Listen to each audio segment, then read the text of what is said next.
It's not a great look for the Indiana Fever organization. If you've got Caitlin Clark, the star of the Indiana Fever,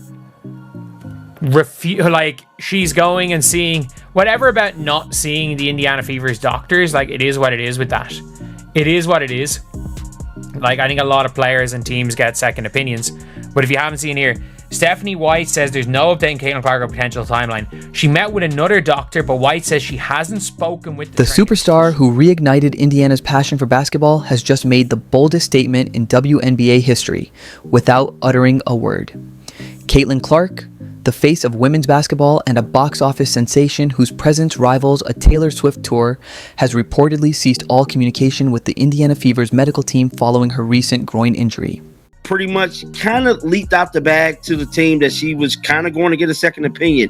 To me, an athlete like Caitlin Clark on her level, she should have been getting these second opinions. She should have been hearing from all these other doctors, man. But Stephanie White spoke to the media yesterday. She really didn't give a whole lot, but she did say that Caitlin Clark was in New York meeting with other doctors. Now, with all of that being said, what does the timetable look like to me for Caitlin Clark coming back? I keep telling y'all, around the 17th to the 30th. And frankly, it's long overdue that someone holds this organization accountable for treating a once-in-a-generation talent like a supporting act in someone else's narrative. Here's what's truly unfolding behind the scenes at Gainbridge Fieldhouse and why Caitlin Clark may already be laying the groundwork for an early exit from Indiana. Met with a different doctor. And she won't even give an update to the team. Not, oh yeah, you know, she's met with a different doctor and we're waiting on an update. She's waiting, or not even, well, that's basically it. They're waiting on, oh, she's gone to a different doctor and they've heard nothing. If you're enjoying this coverage, don't forget to subscribe. When Caitlin Clark hobbled off the court on July 15th against the Connecticut Sun, gripping her right groin in visible pain, it wasn't just another injury, it was a tipping point. According to sources, this is shaping up to be a Kawhi Leonard situation, where a superstar's trust in her team's medical staff completely unravels. Caitlin Clark. Following a July 15th injury to her right groin, Indiana Fever guard Caitlin Clark underwent further medical evaluations earlier this week. The team can confirm that no additional injuries or damage were discovered through the evaluations. Clark will continue working with the Fever medical team on her recovery and rehabilitation, with the priority on her long-term health and well-being. There is no timetable available for Clark's return, and no additional details will be provided at this time.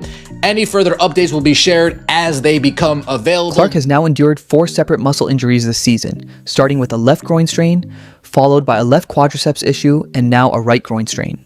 For a player who never missed a single game due to injury during her storied college career at Iowa or her rookie WNBA season, this string of setbacks goes far beyond bad luck. It points to a troubling pattern, one that strongly suggests medical mismanagement. Noticed something specific that Holly Rowe had to say on the broadcast. Holly Rowe said that before the last return after a quad injury, she had no practice time, which, if that's actually true, like if she wasn't practicing, if she wasn't going full speed, then why was she returning to the court? And that's actually something that I pointed out. I believe it was Scott Agnes reported that Caitlin had gone full speed in practice, but there was only one practice that she had gone full speed and then she returned. The breaking point came when Clark was rushed back from her previous groin injury, only to re-aggravate it just a few games into her return. According to sources close to the situation, Clark told team officials bluntly, "I'm getting my own doctors. I'm not using our doctors." Since then, she's consulted with independent physicians and has reportedly cut off all injury updates to the team's training staff. The team has made it known we are going to be holding her out until she is fully recovered. We are not going to be rushing her back at all. After taking Indiana Fever's advice, eventually Caitlin Clark needs to take matters into her own hands, make decisions for herself, and I believe that's what we are seeing with the team that she now has. Let's examine the facts the Indiana Fever would rather keep under wraps, because Caitlin Clark's injury history this season reads more like a medical failure than a fluke. On May 3rd, she sat out the exhibition opener due to left leg soreness. By May 26th, she missed her first official WNBA game with a left quadriceps strain. In June, she was sidelined for 5 games with a left groin injury. Then on July 15th, she suffered a right groin injury in the final minutes against the Connecticut Sun. Finally, on July 24th, the Fever announced she would be out indefinitely, with no timetable for return and no further medical details shared. That's 11 regular season games missed, plus the Commissioner's Cup final, nearly half the season due to recurring soft tissue injuries that experts agree are often preventable with proper conditioning, load management, and medical oversight. That Caitlin Clark injury could be much worse than expected. You know, these type of injuries and the way she's been getting these injuries is not normal. To have these strains back to back to back like this, and I said this before, Caitlin Clark mobility is off, bro. I believe she might have came back too fast from the first. We all know the first one went down around the 25th of May. Then she came back and got re-injured around the 4th of July to the 5th, somewhere up in there of July. And then that brings us. But here's where things get especially revealing. Clark sought second opinions from doctors in New York, without informing the Fever's medical staff of the findings. Head coach Stephanie White even admitted she hadn't spoken with the trainers about what Clark's outside physicians had discovered. When your franchise player starts going rogue on medical decisions, it's no longer just about an injury, it's about a total breakdown in trust. When the Fever hired Stephanie White, fans believed they were getting a significant upgrade over Christy Sides. White brought an impressive resume, 2023 WNBA Coach of the Year, a championship ring with the Fever as a player, and a reputation as someone who knows how to win. Instead, they've gotten a coach seemingly obsessed with fixing what wasn't broken, at the cost of alienating the very player who brought Indiana basketball back to life. Caitlin Clark is no longer dealing with Stephanie White and these coaches and this Indiana Fever medical staff, trainers, doctors, none of that. She's seeing her own medical doctors, her own team. That's the only good news of today. She has abandoned the Indiana Fever medical staff, and I'm happy about it. I'm happy about it.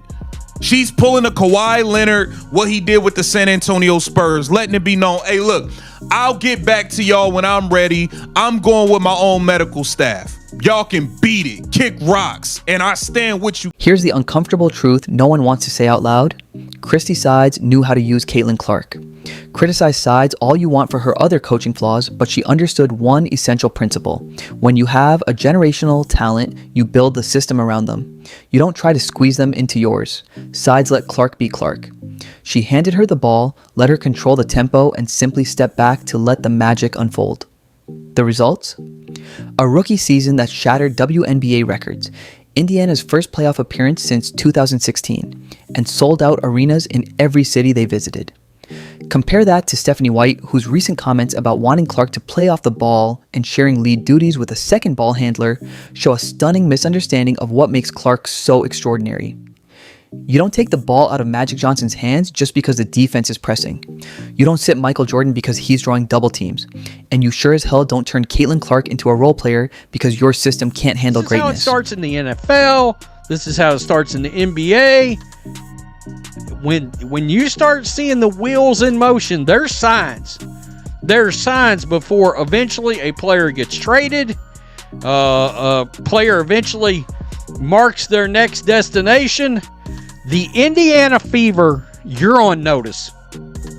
You're on notice. You better recognize what you've got going on, the asset in front of you, and you do whatever you have to do to correct what is. The most damning evidence of Clark's growing frustration came after the Fever's July 22nd loss to the New York Liberty. Photos began circulating of Clark alongside her agent in what appeared to be a private meeting in the tunnel at Barclays Center with Liberty head coach Sandy Brondello and stars Brianna Stewart and Sabrina Ionescu. This wasn't a casual post-game chat.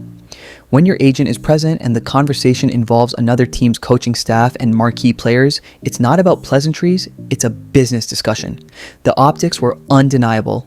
While the Fever continued mishandling their franchise cornerstone, the Liberty were quietly making their pitch for her future. Behind the scenes, multiple sources confirm that Clark has effectively cut ties with the Fever's medical staff, turning exclusively to outside doctors. She's been consulting specialists in New York and withholding medical updates from the team's trainers. This level of medical autonomy is virtually unheard of in women's basketball and eerily echoes a situation that led to Kawhi Leonard's split from the San Antonio Spurs. Medical experts reviewing Clark's case have noted a concerning pattern: recurring groin and quadriceps injuries that point to either flawed conditioning programs or insufficient rehabilitation protocols.